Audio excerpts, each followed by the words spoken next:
Urban నక్సలైట్గా పోలుస్తారు BJP పార్టీలోని ముఖ్య నాయకులు. నిజంగా మీ జనజీవన్ ఉన్న టీం అంతా కూడా అర్బన్ నక్సలైట్స్ అంటే ఏం చెప్తారు మీరు? మీరంతా విద్యార్థుల అర్బన్ నక్సలైట్లా? ఇప్పుడు యాక్చువల్గా కాక్రోచెస్ అని ఒక్క చిన్న పదం వాడినందుకు ఇంత పెద్ద ఉద్యమం జరిగింది. అలా రోజుకు ఒక కొత్త పదం అనేది ఎక్కడో ఒక చోటు నుంచి వస్తూనే ఉంటుంది. ఒకసారేమో యాంటీ నేషనల్ అన్నారు, ఒకసారేమో దిగమాగి నక్సల్స్ అన్నారు. ఇలా ఒక్కొక్క పదానికి ఒక్కొక్కలాగా పట్టించుకుంటూ పోయే రోజులు కాదు ఇది. అవన్నీ ఏంటంటే just labels. End of the day నేను చెప్పాలనుకున్నది ఏంటంటే మనమందరం జెన్జీస్, మేమందరం మా ఫ్యూచర్ కోసం పోరాడుతున్నామే తప్ప వాళ్ళెవరో ఏదో అన్నారన్నది కాదు. ఇది ఇందాక మనం చర్చించుకున్నట్టు కూడా it's not one day thing. ఈ బాధలన్నీ మనం ఎప్పటి నుంచో ఫేస్ చేస్తున్నాం అండ్ ఆ ఫ్రస్ట్రేషన్ నుంచి ఈ రోజు బయటకు వచ్చి మేము మాట్లాడుతున్నాం. అంతేకాని it's just label of cockroach Janata party, లేకపోతే కాక్రోచ్, లేకపోతే ఇప్పుడు దిమాగి నక్సల్స్, అర్బన్ నక్సల్స్ అన్నది కాదు. We're fighting for the future of our education system. And education system కోసమే కాదు, అలాగే మన దేశంలో జరగాల్సినటువంటి అన్ని డెవలప్మెంట్స్ కోసం కూడా మేము నుంచుంటాం. మేము మా భవిష్యత్తు కోసం ఫైట్ చేస్తాం. ఈ ముఖ్య ఉద్దేశం మీ అక్కడ ఏమేంటి అసలు జనజీ సంబంధం? So as a Gen Z my self నేను కూడా పరీక్షలు రాస్తున్నాను, నేను కూడా రకరకాల ఎడ్యుకేషనల్ రిఫార్మ్స్ గురించి చూస్తున్నాను. And at the same time ఏంటంటే ఈరోజు నన్ను చాలామంది అడుగుతూ ఉంటారు. లైక్ ఇప్పుడు నేను జంతర్ మంతర్కి వెళ్ళేసి ప్రోటెస్ట్లో యాక్టివ్గా ఉన్నప్పుడు, విజయవాడలో ప్రోటెస్ట్ జరిగినప్పుడు కూడా నేను యాక్టివ్గా ఉన్నప్పుడు ఎంతోమంది నన్ను ఒక చిన్న క్వశ్చన్ అడిగారు. నీకు ఇంత మంచి ఎడ్యుకేషనల్ క్వాలిఫికేషన్ ఉంది, అద్భుతమైన కెరియర్ ఉంది, అయినా కానీ ఎందుకు నువ్వు ఇక్కడ టైం వేస్ట్ చేస్తున్నావు అని చెప్పేసి నన్ను చాలామంది అడిగారు. కాకపోతే నేను చెప్పేది ఏంటంటే ఈరోజు నేను బాగుండొచ్చు, రేపు పరిస్థితి ఎలా ఉంటుందో తెలియదు. అలాగే రేపు అంటే నేను మాత్రమే కాదు, నాకు రాబోయే తరాలు కూడా ఆనందంగా ఉండాలి, నా ఫ్యూచర్ జనరేషన్స్ కూడా ఆనందంగా ఉండాలి. అంటే చేంజ్ అనేది ఈ రోజు స్టార్ట్ అవ్వాలి. అంటే ఈ రోజు నేను నా భవిష్యత్తు కోసం నుంచుంటేనే భవిష్యత్తు తరాలు బాగుంటాయి. And at the same time ఏంటంటే for ever India is a developed country అనేది మనకి అనిపిస్తుంది. సో దానికోసం నేను ఫైట్ చేస్తున్నాను. అండ్ అలాగే అందరూ కూడా బయటకు వచ్చి ఫైట్ చేయాలన్నది నా ఉద్దేశం. బీజేపీ పార్టీ చీఫ్ అధ్యక్షుడు ఉన్నారు కదా దుబే, సంబంధించి ఎడ్యుకేషన్ వివాదం నడుస్తుంది, దాన్ని ఎలా స్పందిస్తారండి? సో ఇప్పుడు మన సిజేపీ కాక్రోచ్ జనతా పార్టీ ఎవరైతే స్థాపించారో ఫౌండర్ అభిజిత్ దీప్కే, ఆయన యాక్చువల్లీ ఎక్కడో బాస్టన్లో చదువుకునే వ్యక్తి సడన్గా కాక్రోచ్ అని చెప్పేసి ఒక చిన్న పదం వినంగానే ఆన్లైన్లో ఒక సెటైర్ లాగా స్టార్ట్ అయినటువంటిది కాక్రోచ్ జనతా పార్టీ. అలాంటి ఆన్లైన్లో ఒక చిన్న సెటైరికల్గా స్టార్ట్ అయిన దానికి ఇంత మూమెంట్, ఇంత మొమెంటం రావడానికి కారణం ఏంటంటే అందరిలోనూ ఉన్నటువంటి ఫ్రస్ట్రేషన్ బయటపడింది. అదేంటంటే it was just trigger. So ఈ ట్రిగ్గర్ అన్నది ఆయన ఆ పర్టిక్యులర్ మూమెంట్లో ఎప్పుడైతే జెన్జీస్ అందరు మాట్లాడుతున్నారని చెప్పేసి అనిపించిందో it became a bigger moment. అప్పుడు he came to India and అలాగే ఆయనతో పాటు ఇంకా ఎంతోమంది యాక్టివిస్ట్ స్టార్ట్ అయ్యారు. అండ్ యాక్టివిస్ట్ జాయిన్ అవ్వడంతో పాటు ఈవెన్ నాలాంటి వాళ్ళు కూడా స్ఫూర్తిని ఇన్స్పైర్ అయ్యేసి we all went and we all fought for our rights in Jantar Mantar. So ఇప్పుడు ఏంటంటే ఒకళ్ళని చూసి ఒకళ్ళం మెల్లమెల్లగా బయటకు వస్తున్నాం. ఈరోజు నేను బయటకు వచ్చాను, నన్ను చూసేసి ఇంకొక 10 మంది వస్తారు, ఆ 10 మందిని చూసి ఇంకొక 10 మంది వస్తారు. అలా ఒక చిన్న ప్రాబ్లం, ఇంత చిన్న విషయంని ఇంత పెద్ద చేసేసి మనము మన గోల్స్ని అచీవ్ చేస్తున్నాం. ఢిల్లీలో జంతర్ మంతర్ దగ్గర దాదాపు 21 రోజులు ఉద్యమం చేశారు, ప్రపంచం అంతా మీ వైపు చూశారు. ఎలా సాధ్యమైంది? కొంతమంది రకరకాలుగా చెప్తున్నారు, వీళ్ళకి ఫుడ్ ఎలా వచ్చింది, వాటర్ బాటిల్స్ ఎలా వచ్చింది, రకరకాలుగా దాన్ని ఆరోపణ చేశారు. మీరు అక్కడ స్పాట్లో ఉన్నారు, ఆ ఏరియాలో ఉన్నారు, అసలు దాని గురించి ఏం చెప్తారు మీరు? సో ఇప్పుడు యాక్చువల్గా నేను మేజర్లీ వెళ్ళింది అయితే అప్రాక్సిమేట్లీ ఒక 15th డే ఆ టైంలో నేను వెళ్ళడం జరిగింది జంతర్ మంతర్కి. సో అప్పటికి ఇంకా సోనం వాంగ్చుక్ గారు అక్కడే ఉన్నారనమాట. సో ఆ పాయింట్ ఆఫ్ టైంలో నేను వెళ్ళినప్పుడు చూస్తే రకరకాల ఊరుల నుంచి, రకరకాల రాష్ట్రాల నుంచి చిన్న పిల్లలు, ఈవెన్ లైక్ స్కూల్కి వెళ్ళే పిల్లలు కూడా అక్కడ వచ్చేసి ఉన్నారు. అండ్ అలాగే వాళ్ళని సపోర్ట్ చేస్తూ వాళ్ళ పేరెంట్స్, అది మనమేమనుకుంటామంటే ముసలోళ్ళు కదా వాళ్ళు ఎందుకు వస్తారు అనుకుంటాం, కాదు, అసలు వెంట్రుకలు లేని వాళ్ళందరూ ఏజ్ లిమిట్తో సంబంధం లేకుండా ఉద్యమం పాల్గొన్నారు. ఏజ్ లిమిట్తో సంబంధం లేకుండా అందరూ వచ్చారు. అండ్ అక్కడ ఉన్నప్పుడు అందరికీ చాలా డౌట్స్ వచ్చి ఉంటాయి, ఎలా సాగుతుంది ప్రాటెస్ట్ అది ఇది అని చెప్పేసి. బట్ అక్కడ జరిగింది ఏంటంటే డొనేషన్స్ జరిగాయండి. ఇప్పుడు నార్మల్లీ మనలాంటి వాళ్ళు నార్మల్గా రోడ్ మీద నడుచుకుంటూ వెళ్ళిపోకుండా they all started sponsoring. Water bottles తెచ్చేసి ఒక్కొక్కరికి ఇస్తున్నారు, మజ్జిగలు, దాని తర్వాత ఈవెన్ ఫుడ్ కూడా. జొమాటో, స్విగ్గీ డెలివరీ బాయ్స్ ఎవరైతే ఉన్నారో ఈ జొమాటో, స్విగ్గీ డెలివరీ బాయ్స్ ర్యాండమ్గా వచ్చేసి ఈ జంతర్ మంతర్కి మాకు ఫుడ్ డెలివరీ ఇచ్చి రమ్మన్నారు, చేస్తున్నారు బట్ పేరేం లేదు అని చెప్పారు. అదేంటంటే ఎక్కడెక్కడో ఏదేదో రాష్ట్రాల వాళ్ళందరూ కూడా వచ్చేసి వాళ్ళ మొబైల్ ఫోన్స్లో వాళ్ళ ఇంట్లో కూర్చొని మొబైల్ ఫోన్స్ ద్వారా సపోర్ట్ చేస్తున్నారు. అండ్ ఇంకొక ఇంపార్టెంట్ థింగ్ ఏంటంటే ఈ పూర్తి ఉద్యమంలో కూడా నేషనల్ మీడియా కానీ లేకపోతే అందరూ అన్నట్లు మన గోధి మీడియా కానీ ఎవరు కూడా ఈవెంట్ని కవర్ చేయడానికి అదంతా ఆపేశారు. It was social media which actually made a difference. Social media ఏదైతే ఉందో దాని ద్వారా ప్రపంచం మొత్తం ఈవెన్ ఇప్పుడు లండన్లో అమెరికాలో వాళ్ళందరూ కూడా వాళ్ళ సోషల్ మీడియా ద్వారా సపోర్ట్ని సాలిడారిటీని తెలియజేశారు. అండ్ అంతేకాకుండా ఫండ్స్ అన్నవి ఇక్కడ లోకల్లో ఉండకపోవచ్చు. ఇనీషియలీ స్టార్ట్ చేసినప్పుడు ఏంటంటే అభిజిత్ దీప్కేనో లేకపోతే వాళ్ళ 4-10 మంది ఎవరైతే ఉన్నారో వాళ్ళ సొంత ఖర్చుల మీద స్టార్ట్ చేసినా కానీ ఎండ్ ఆఫ్ ది డే ఏంటంటే దేశం మొత్తమే కాదు ప్రపంచం మొత్తం కూడా సపోర్ట్ చేయడం జరిగింది. ఈ జెన్జీ ఉద్యమానికి మీ స్ఫూర్తి ఎవరు అసలు? స్ఫూర్తి ఏంటి అసలు? సో జెన్జీ ఉద్యమానికి స్ఫూర్తి అనేది ఒక్కరోజు 2 రోజుల్లో స్టార్ట్ అయింది కాదు. మనకి ఎప్పుడైతే ఫ్రీడమ్ వచ్చిందో 85 సంవత్సరాల క్రితం మనకి బ్రిటిషర్స్ నుంచి ఫ్రీడమ్ వచ్చింది అనుకున్నాం. కానీ ఫ్రీడమ్ అనేది I don't think it's just that తెల్లవాళ్ళ నుంచి ఫ్రీడమ్ వచ్చింది లేకపోతే జెండా పట్టుకొని తిరగటం అనేది ఫ్రీడమ్ కాదు. నిజమైన ఫ్రీడమ్ అన్నది మనలో నుంచి రావాలి, మన ఆలోచనలో నుంచి రావాలి. And at the same time ఏంటంటే ఆ రోజు మన ఫ్రీడమ్ ఫైటర్స్ అందరూ నుంచున్నారు. ఆ తర్వాత కూడా చాలా ఉద్యమాలు జరిగాయి. ఈవెన్ ఫార్మర్స్ ప్రొటెస్ట్ అని రెగ్యులర్గా చూస్తూనే ఉంటాం. అవన్నీ ఏంటంటే మనలో ఉన్న బాధలు భావాలు ఇప్పటివరకు మనం ఏదైతే చంపేసి ఉంచామో అవన్నీ బయటికి రావడానికి వన్ ఆఫ్టర్ ది అదర్ మెల్లమెల్లగా బయటకు వస్తాయి. అండ్ ఈ రోజు జెన్జీ బయటకు వచ్చాం. జెన్జీ టీం అనేది దేశవ్యాప్తంగా త్వరలో రిజర్వేషన్ మీద ఆందోళన చేస్తారు. ఎంతవరకు వస్తుంది అని చెప్తారు మీరు, నిజమా కాదా? So I think already reservation party అని చెప్పేసి యాంటీ రిజర్వేషన్ అని రిజర్వేషన్ పార్టీ అని రకరకాల social media pages already start అయిపోయాయి. అండ్ కొంతమంది అనడం ఏంటంటే పొలిటీషియన్సే కావాలని చెప్పేసి స్టార్ట్ చేశారు to actually bring a divide. ఇప్పుడు మీరు అబ్జర్వ్ చేస్తే ఇప్పటివరకు మనకు వచ్చిన విజయాలన్నీ కూడా దానికి మెయిన్ కారణం ఏంటంటే అందరం యునైట్ అయ్యాం. బట్ ఏంటంటే రిజర్వేషన్స్ అనేది వెరీ డిబేటబుల్ టాపిక్. ఈ రోజు కాదు, అంటే అది నా ఒక్కదాని ఒపీనియన్ కాదు. ఒక్కొక్కరి దగ్గర ఒక్కొక్క ఒపీనియన్ ఉంటుంది. బెనిఫిట్స్ వచ్చే వాళ్ళకు ఉంటాయి, బెనిఫిట్స్ రాని వాళ్ళకు ఉంటాయి. తర్వాత ఆ రోజు మన కాన్స్టిట్యూషన్ రాసేటప్పుడు రిజర్వేషన్స్ పర్పస్ ఏంటి, ఈ రోజు అవి ఎలా ఇంప్లిమెంట్ అవుతున్నాయి. సో అదేంటంటే it's not a small debate. But ఏంటంటే ఒక్కొక్క పర్టిక్యులర్ పర్సన్కి ఒక్కొక్క పర్టిక్యులర్ వ్యూ ఉంటుంది. It's not uniform view. So ఇలాంటి పర్టిక్యులర్ టాపిక్ ఏదైతే ఉందో ఆ టాపిక్ పైన డిస్కషన్ వచ్చినప్పుడు డెఫినెట్లీ ఏంటంటే అది ముందుకెళ్తుందా లేదా అని చెప్పేసి చాలామంది ప్రశ్నిస్తూ ఉంటున్నారు. And at the same time ఏంటంటే అందరికీ అనిపిస్తుంది. సో ఈ పాయింట్ ఆఫ్ టైంలో నా ఉద్దేశం ప్రకారం ఐ థింక్ రిజర్వేషన్స్ ఒక్కటే కాదు, there are so many other topics are also that is coming up. Even ఇప్పుడు మీరు చూసుకుంటే జార్ఖండ్లో కూడా ఇష్యూస్ జరిగాయి. ఆ తర్వాత ఇప్పుడు బీహార్లో కూడా ప్రొటెస్టులు జరుగుతున్నాయి. అలా ప్రతి లోకల్ ఏరియాకి కూడా వాళ్ళ సమస్యలు అనేవి బయటపడుతున్నాయి. సో ఇది maybe I won't say that cockroach Janata party educational minister దిగిపోవాలి, ధర్మేంద్ర ప్రధాన్ గారు దిగిపోవాలి అని చేసినప్పుడు అంత పెద్ద అవుతుందో లేదో నాకు తెలీదు. బట్ డెఫినెట్లీ ఏంటంటే ఒక్కసారి ఏదన్నా పాయింట్ స్టార్ట్ అయింది అంటే అది ఎప్పటికొకప్పటికి స్ప్రెడ్ అవుతుంది. ఏదో ఒక రోజు ఏదో ఒకటి జరుగుతుంది. అండ్ దాని రిజల్ట్స్ బాగుండాలి అండ్ మన ఫ్యూచర్కి మంచిగా ఉండాలని చెప్పేసి మనం కోరుకోవాలి. సీజేపీలో రెండు గ్రూపులుగా డివైడ్ అని చెప్పి అంటారు. నిజంగా వాస్తవం అంటారా ప్రచారం అయింది? సీజేపీ అనేది 2 ముక్కలుగా విడిపోయింది, 2 గ్రూపులు అయ్యారంటారు. ఏం చెప్తారు మీ దాని గురించి? సీజేపీ అనేది 2 ముక్కలయ్యాయి 3 ముక్కలయ్యాయి అనేది పక్కన పెడితే ఎండ్ ఆఫ్ ద డే ఏంటంటే అందరం జెన్జీయే, అందరికీ ఒకటే కోరిక. ఇక్కడ ఏంటంటే ప్రొజెక్ట్ చేయటం మీడియా ఒక్కొక్క ఛానల్ ఒక్కొక్కలాగా చెప్పడం జరుగుతుంది, అది ఇది జరుగుతుంది. ఇన్ఫ్యాక్ట్ మీరు చూస్తే ఐ థింక్ సీజేపీ వాళ్ళు కూడా they already released list of people saying that we're the national team అని, రీజనల్ టీమ్స్ అని అవి ఇవి ఉన్నాయి. ఇప్పుడు రీజనల్ టీమ్ అంటే ఈస్ట్ జోన్ టీం ఉంది, వెస్ట్ జోన్ టీం ఉంది. అలా అని చెప్పేసి వాళ్ళందరూ టుగెదర్గా పనిచేయట్లేదని కాదు కదా, అందరం కలిసి కట్టుగా ఒకటే గోల్కి వెళ్తున్నాం. కాకపోతే ఏంటంటే ఒక్కొక్కరు ఒక్కొక్క దారి ఎంచుకోవచ్చు. ఇప్పుడు ఇన్ఫ్యాక్ట్ చెప్పాలి అంటే ఎడ్యుకేషనల్ రిఫార్మ్ స్కూల్ టీక్కర్ అని చెప్పి స్టార్ట్ చేశారు. సో ఇప్పుడు స్కూల్ టీక్కర్ అనేది ఏదైతే స్టార్ట్ చేశారో అలాగే ఏంటంటే రేపు రకరకాలుగా కొత్త ప్లాన్స్ కూడా కొత్త ఐడియాస్తో కొత్త రిఫార్మ్స్ కోసం కూడా ముందుకు వస్తాం. అదేంటంటే ఇప్పుడు విడిపోయింది అది ఇది అని చెప్పేసి మనం ఉందో లేదో కూడా తెలియని వాళ్ళు కూడా అందరూ మాట్లాడేస్తారు. సోషల్ మీడియా అంతా అదే ప్రచారం జరుగుతుంది కొన్ని పేజెస్లో. రైట్. ఐ థింక్ ఇప్పుడు ప్రస్తుతానికి మనం ఆలోచించాల్సింది ఏంటంటే అది నిజమా కాదా లేకపోతే అని వెరిఫై చేయకుండా మన ఫ్యూచర్ కోసం ఏది కరెక్ట్, ఎవరు మన కోసం నుంచుంటున్నారు, మన కోసం ఎవరైతే పోరాడుతున్నారో వాళ్ళందరికీ సపోర్ట్ చేస్తానని చెప్పేసి నేను అంటాను. బీజేపీ పార్టీ నుంచి ఆంధ్రప్రదేశ్ ఎలాంటి ఉద్యమం చేయబోతున్నారు, విజయవాడ గురించి ఎలాంటి మార్పులు తీసుకురాబోతున్నారు, ఎలాంటి ఏదన్నా భవిష్యత్తులో ఏదన్నా ఉద్యమం చేయబోతున్నారు? ఇప్పుడు మీరు ప్రస్తుతం ఆంధ్రప్రదేశ్ సిచ్యువేషన్ చూసుకుంటే కనుక డెఫినెట్లీ ఏంటంటే మన నార్త్ ఇండియాతో పోల్చుకుంటే ఆంధ్ర రాష్ట్రం ఏదైతే ఉందో ఇక్కడ ప్రొటెస్ట్లు ఇవన్నీ కూడా చాలా తక్కువ.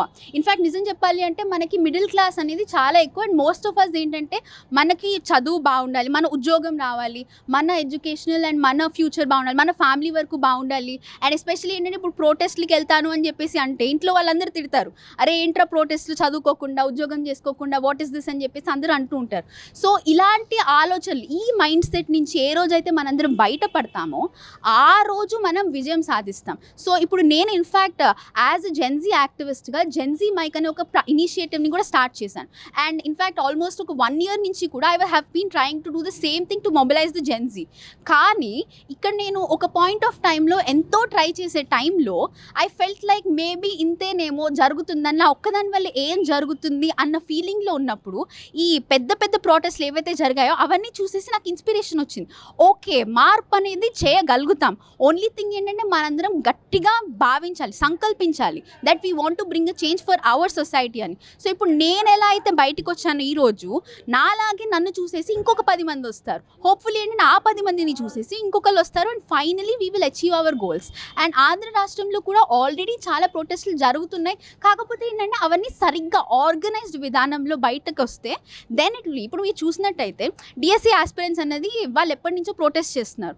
బట్ ఏంటంటే మేబీ అది ఒక పర్టికులర్ పాయింట్ ఆఫ్ వరకు వెళ్ళిపోయేసి it's not coming out. Similarly ఏంటంటే రీసెంట్లీ జూనియర్ డాక్టర్స్ ఎవరైతే ఉన్నారో వాళ్ళు కూడా ప్రొటెస్ట్ చేస్తున్నారు. కాకపోతే ఏంటంటే రిజల్ట్స్ అనేవి పూర్తిగా రావట్లేదు మీరు చూస్తే. దానికి కారణం ఏంటంటే ఎక్కడో ఒక పాయింట్ ఆఫ్ టైంలో సొసైటల్ ప్రెషర్ వల్ల మనం ఆగిపోతున్నాం. అండ్ ఇక్కడ ఏదైతే సినారియో ఉందో ఇందాక నేను చెప్పినట్లు పిల్లలందరూ కూడా బయటికి రావాలి, జెన్జీ అందరూ బయటికి వచ్చేసి వాళ్ళ కోసం వాళ్ళు నిలబడాలి అన్న ఫీలింగ్ వస్తేనే మన ఆంధ్ర రాష్ట్రంలో మార్పు అనేది వస్తుంది. సో ఆ మార్పు కోసం నేను వచ్చాను, నాతో పాటు అందరూ వస్తారు, మెల్లమెల్లగా వస్తారు. మేబీ రాత్రికి రాత్రి రాకపోవచ్చు, బట్ డెఫినెట్లీ ఏంటంటే మేము మా భవిష్యత్తు కోసం ఫైట్ చేస్తాం కాబట్టి ఇవాళ కాకపోతే రేపైనా మేము సాధిస్తాం. జెన్జీ ఉద్యమం ద్వారా దేశవ్యాప్తంగా విద్యా వ్యవస్థలో ఏమన్నా మార్పులు వచ్చే అవకాశం ఏమైనా ఉందంటారా మీ ఉద్యమాల ద్వారా? ఇప్పటివరకు మనం చూసుకున్నట్లయితే జెన్జీ ఉద్యమాల ద్వారా ఏవైతే రిఫార్మ్స్ కానీ లేకపోతే రెసిగ్నేషన్ ఆఫ్ ఎడ్యుకేషన్ మినిస్టర్ కానీ ఏవైతే మనము రిక్వెస్ట్ చేసాం, అంటే డిమాండ్ చేసాము, యాక్చువల్లీ మన డిమాండ్స్ అన్ని అవన్నీ కూడా మెల్లమెల్లగా one after the other agree చేస్తూ వచ్చారు. అండ్ ఫైనలీ ఏంటంటే విజయం అనేది దక్కుతుంది. అండ్ కొన్ని సిచ్యువేషన్స్లో కొన్ని డిమాండ్స్ ఇంకా ఫుల్ఫిల్ అవ్వలేదు. అండ్ దానికోసం మళ్ళీ September 5th పోరాటం అని కూడా వాళ్ళు ప్లాన్ చేస్తున్నారు. సో ఇలాంటి సందర్భంలో నేనేం చెప్తానంటే డెఫినెట్గా మనము రిఫార్మ్స్ అనేవి దక్కుతాయి. డెఫినెట్గా ఈరోజు వెంటనే మనకు రాకపోవచ్చు, కానీ మనం కలిసికట్టుగా యునైటెడ్గా ముందుకెళ్తే ఏదో ఒక రోజు మనకి definitely we will get our results. కాకపోతే ఏంటంటే అక్కడ వరకు వెళ్ళాలి అంటే మనకు ఫస్ట్ ఆఫ్ ఆల్ పేషెన్స్ ఉండాలి. పేషెన్స్తో ప్రతిరోజు కూడా మనం బయటకు వచ్చేసి భయం లేకుండా వితౌట్ ఎనీ ఫియర్ మన బాధల్ని, మన ఫ్రస్ట్రేషన్ని తెలియపరిచినప్పుడు ఆటోమేటికలీ ఏంటంటే ఎవరైతే తప్పు దారిలో ఉన్నారో, ఇప్పుడు యాంటీ నేషనల్ అని అది లేకపోతే రూలింగ్ పార్టీకి అపోజిషన్ అని చెప్పేసి చాలామంది అంటూ ఉంటారు. It's not anti national or it's not anti ruling party or something. It is just that we're questioning the people who are doing their mistakes. And ఇప్పుడు మన ఉద్దేశం ఏమి ధర్మేంద్ర ప్రధాన్ గారి మీద పర్టికులర్ కక్ష ఏం కాదు.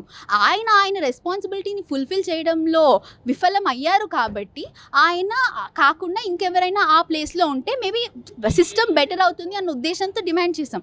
అంతేగాని మా స్టూడెంట్స్ అందరికీ ఆయన మీద ప్రత్యేక కక్ష ఏం కాదు. సిమిలర్లీ ఏంటంటే ఈవెన్ మన ఆంధ్ర రాష్ట్రంలో కూడా రకరకాల డిమాండ్స్ అన్ని చేయడం జరుగుతుంది. It's not that we have a personal grudge against some one particular person or something. It's just that మేము ఏదైతే సఫరింగ్స్ ఉన్నాయో మా సఫరింగ్స్ అన్నిటినీ తొలగించేసి న్యాయం చేసేవాళ్ళు మాకు రావాలి. అండ్ ఆ న్యాయం మా అందరికీ ఫ్యూచర్కి బెటర్ అవ్వాలి అని చెప్పేసి మేము ట్రై చేస్తున్నాం. జంతర్ మంతర్ దగ్గర ఉద్యమంలో పాల్గొనడం మీద కొన్ని రాష్ట్రాలు ఇంకా కేసులు ఇంకా విత్డ్రా చేయలేదు. దాని గురించి ఎలా స్పందిస్తే ఏం చెప్తారు మీరు? సో ఇప్పుడు నేను యాక్చువల్లీ జంతర్ మంతర్కి వెళ్ళొచ్చినప్పుడు ఇట్ వాజ్ యాక్చువల్లీ లిటిల్ డీసెంట్గా జరుగుతుంది. అంటే అప్పటికే ఇంకా అంత యాజిటేటెడ్ మూమెంట్ అనేది లేదు. బట్ యాక్చువల్లీ 20th రోజున ఏ రోజు అయితే యాక్చువల్ మార్చ్ టు సన్సెట్ జరిగిందో ఆ రోజు I was actually continuously watching my social media. రకరకాల వీడియోస్, చిన్న పిల్లల నుంచి పెద్దవాళ్ళ వరకు ఉన్నారు అన్న బేసిక్ జ్ఞానం కూడా లేకుండా టియర్ గ్యాస్ వేస్తున్నారు, లాఠీ చార్జ్లు, దాని తర్వాత పెల్లెట్ గన్స్తో దాని తర్వాత గట్టిగా కొడుతున్నారు. అవి ఏంటంటే ఇన్ఫ్యాక్ట్ వీడియోస్ తీసేసి అప్లోడ్ చేసే వాళ్ళందరికీ ఆ బెనిఫిట్ లేకుండా ఇంటర్నెట్ని జామ్ చేయడానికి రకరకాలుగా ట్రై చేశారు. బట్ అవన్నీ ఏంటంటే అవన్నీ ఎంత ట్రై చేసినా కానీ at the end of the day ఏంటంటే ఏంటంటే అంతమంది కలిసికట్టుగా ముందుకెళ్ళినప్పుడు ఎవరేం చేయలేకపోయారు. మీరు చూశారు ఇప్పుడు ఎన్ని జామర్స్ పెట్టి ఏం చేసినా కానీ సోషల్ మీడియా పవర్ ఏదైతే ఉందో దాట్ కేమ్ అవుట్. అండ్ ఇదంతా కూడా యూనిటీగా ఉన్నాం కాబట్టి జరిగింది. సో ఇప్పుడు బేసికలీ ఏంటంటే ప్రొటెస్ట్ అనేది ఒకరోజు 2 రోజులు కాదు. అండ్ అది కూడా మనం పీస్ఫుల్ ప్రొటెస్ట్ అనే దారిలో వెళ్ళినప్పటికీ కూడా అక్కడ వైలెన్స్ జరిగింది. అండ్ ఇప్పుడు గవర్నమెంట్ని ఎప్పుడైతే చాలామంది క్వశ్చన్ చేశారు సేయింగ్ దట్ మీరు మా మీద వైలెన్స్ ఉపయోగిస్తున్నారు, దిస్ ఇస్ అన్ఫేర్ అని చెప్పేసి, వాళ్ళు చెప్పిన సమాధానం ఏంటి, we have to control the crowd, అందుకే మేము చిన్న దెబ్బలు కొట్టడం జరిగింది. మీ ఫెయిల్యూర్కి మీరు క్రౌడ్ని మేనేజ్, అక్కడ మార్చ్ జరగబోతుంది అని తెలిసినప్పుడు మీకు ఫెయిల్యూర్, ఇప్పుడు మీరు ముందే బ్యారియర్స్ పెట్టుకోవడమో లేకపోతే పీస్ఫుల్గా ఉండేలాగా మెయింటైన్ చేసుకునేలాగా ఏర్పాట్లు చేసుకోవాలి. అదంతా వదిలేసి మీ ఫెయిల్యూర్ అడ్డం పెట్టుకొనేసి మీరు మళ్ళీ పిల్లల మీద చిన్న వాళ్ళ మీద సంబంధం లేనట్టుగా దాడి చేయడం అనేది తప్పని చెప్పేసి అనుకుంటున్నాను. అండ్ ఇప్పుడు ఏవైతే కేసులు వేశారో చాలామంది మీద మీరు అన్నట్లు కేసులు వేశారో అండ్ అది ఇది అండ్ దాన్ని తొలగిస్తామని చెప్పేసి గవర్నమెంట్ ప్రకటించింది, కానీ ఇప్పటి వరకు ప్రాపర్ యాక్షన్ తీసుకోలేదు. సో ఇదే ఉద్దేశంతో ఈ పాయింట్ని పట్టుకొని ఇప్పుడు రీసెంట్లీ కాక్రోచ్ జనతా పార్టీ వాళ్ళు కూడా మళ్ళీ చెప్పారు that we will take strong action. అలాగే ఐ థింక్ మొన్న కూడా వాళ్ళు లీగల్ ఎయిడ్ వెబ్సైట్ అన్నది కూడా లాంచ్ చేశారు ఫర్ ఆల్ ద బాధితులు who are actually suffering with this particular reason. So and 5th of September కూడా there is again a small protest that is being organized just to show the government that ఇంకా మా demands అవ్వలేదు. It's been a month almost, but ఇంకా మా demands కానీ లేకపోతే ఇప్పటి వరకు ఎవరిపైన అయితే కేసులు వేసారో వాళ్ళందరికీ క్లియర్ చేయడం కానీ అన్నీ కూడా సాటిస్ఫై అవ్వలేదు. We want an answer, we want accountability and transparency అని చెప్పేసి we're starting again. So starting again అనను, we're continuing our protest till the time and we will continue till the time we get our results.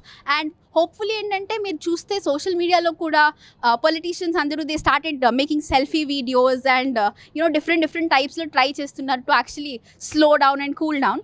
But ఏంటంటే మాకు మా answers వచ్చేంత వరకు మేము వెనక్కి తగ్గే ఛాన్సే లేదు. ఢిల్లీలో జరిగిన జంతర్ మంతర్ జరిగిన ఉద్యమం తరహాలో ఆంధ్రప్రదేశ్లో అలాంటి ఉద్యమం సాధ్యపడదంటారా? అలా జరిగే అవకాశం ఉంటుందా? ఆ క్వశ్చన్ ఢిల్లీ వేరు, ఆంధ్రప్రదేశ్ వేరు. అవును, ఇప్పుడు మీరు చూసుకున్నట్లయితే ఢిల్లీకి ఆంధ్రప్రదేశ్కి చాలా తేడా ఉంది. ఎస్పెషల్లీ ఏంటంటే మీరు అబ్జర్వ్ చేస్తే ఢిల్లీలో స్టూడెంట్ యూనియన్స్ అన్నది ఎప్పటి నుంచో ఉంది అండ్ వెరీ పవర్ఫుల్. ఇన్ఫ్యాక్ట్ మీరు చూస్తే ఢిల్లీ యూనివర్సిటీ ప్రెసిడెంట్ వాళ్ళందరూ కోసం ఆటోమేటికలీ ఏంటంటే ఈవెన్ సీఎం నుంచి అందరూ కూడా వచ్చేసి అక్కడ కూర్చుంటారు. అక్కడ ఒక పర్టిక్యులర్ ప్లేస్లో వాళ్ళు వస్తున్నారు, లీడర్స్ వస్తున్నారు అంటే everybody so crowd and everybody so supportive. అదేంటంటే అక్కడ నేచర్ ఆఫ్ ద అప్బ్రింగింగ్ అలా ఉంటుంది. బట్ ఇక్కడ మన ఆంధ్ర రాష్ట్రంలో మేజర్ డ్రాబ్యాక్ ఏంటి అంటే చిన్నప్పటి నుంచి కూడా పిల్లలకి ఎలా ఉంటుంది అంటే నారాయణలోనో చైతన్యాలోనో హాస్టల్లో పడేస్తారు, మీరు చదవాలి, చదివితే ఈధర్ ఇంజనీరింగో డాక్టరో చదవాలి. ఈవెన్ ఆర్ట్స్ గ్రూప్స్ కూడా రెస్పెక్ట్ ఉండదు. ఎంతసేపటికి ఆ బుక్స్ పట్టుకొని బైపీసీ ఎంపీసీ చదువుకుంటూ ఉండాలి.